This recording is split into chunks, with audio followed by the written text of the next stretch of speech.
So we are at the final panel for the day. So we are going to do it a bit differently. So we have with us the topic, fighting climate changes through disruptive technologies. So we always talk about technology, climate from the finance perspective, but what we have realized over a period of time, it is technology disruption which is going to make the change happen. So we have two gentlemen who I would like to invite on the stage. Mohit Joshi, President Infosys, and my good friend Rudra Dalmia, Managing Partner, Green Frontier Capital, to take the conversation forward. That's a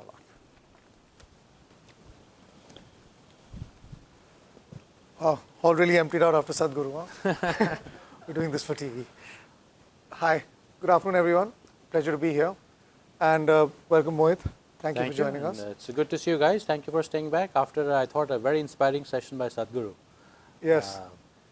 And Sadhguru is talking about something which is very interesting, and we'll hear a lot more about it in the next few years. I'm investing in a company that's doing it, but more for today. Mohit, as you know, Mohit is the president of Infosys. It says at the back here as well, I think. And Mohit, I just wanted to ask you a couple of questions. One, being the digital leader of the digital sort of revolution in India, how does Infosys find itself preparing for the next industrial revolution, the green industrial revolution? And how are you going to prepare yourself for domination in that space? Sure. I think domination and green are two words that we haven't really heard in concert for a long time. And I think we just, more than dominate, we really want to do our part. Obviously, I think the first thing that we have to do is to set an example as a company ourselves. And in that sense, I'm extremely proud of the work that Infosys has done. We already became carbon neutral in 2020 itself, one of the first companies in the world to become carbon neutral. The UN General Assembly gave us an award for carbon neutrality. And it's one thing to say that we became carbon neutral, but as you look at the underlying numbers, it is quite a journey, right?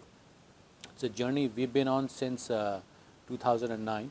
So if you think of it, we've got 30 million square feet of office space, right?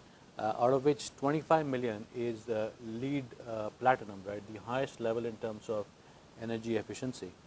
If you look at the work that we've done in terms of reducing the energy intensity, something like 46–47% of all the energy that we consume in India comes from renewable sources. If you look at the energy that we consume per head, something like 55%, we've had a 55% per head reduction over the past 13 or 14 years.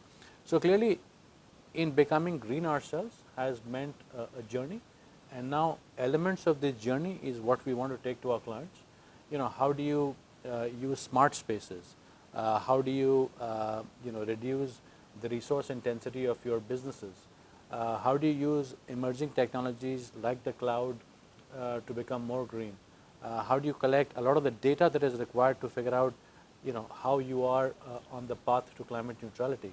So I would say that, for Infosys, it is our own journey that provides us with the confidence and really with the credibility that we can go and advise our clients as well about their own journeys.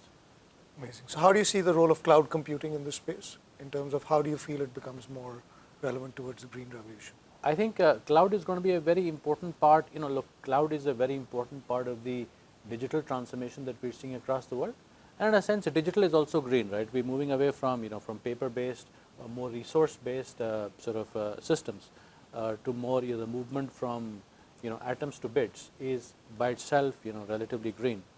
From a cloud perspective, I'll mention three things, right, which I think are relevant. First is the cloud overall is more efficient, right? It's more efficient than running your own data centers, and it goes to scale. It goes to the scale at which some of these operations are run. Also, with the hyperscalers and with various companies, there is a move towards making data centers as green as possible. If you look at Infosys itself, we've just built a data center in Norway, which is completely green, uses almost no cooling because of the climate. So I think scale and energy efficiency is the first piece. I think the second piece is data, right? The cloud really allows you to gather a ton of data. And if you look at scope 3 emissions, for instance, or if you look at, just the climate indices that are being created, these are very data intensive. And so having the data to calibrate where you are on the carbon neutrality journey, I think is a very important piece. So the data is the second piece. And I think, the final piece is around the fact that cloud allows a lot of enabling technologies, like the Internet of Things, for instance, that allows you to truly measure at a really granular level the consumption of energy, the consumption of water, reuse. So I feel cloud is an important enabler to going green. Obviously, look, it's going to take a huge, a huge concentration of many technologies to make us carbon neutral. But I think cloud is a very important tool in that regard. Fantastic.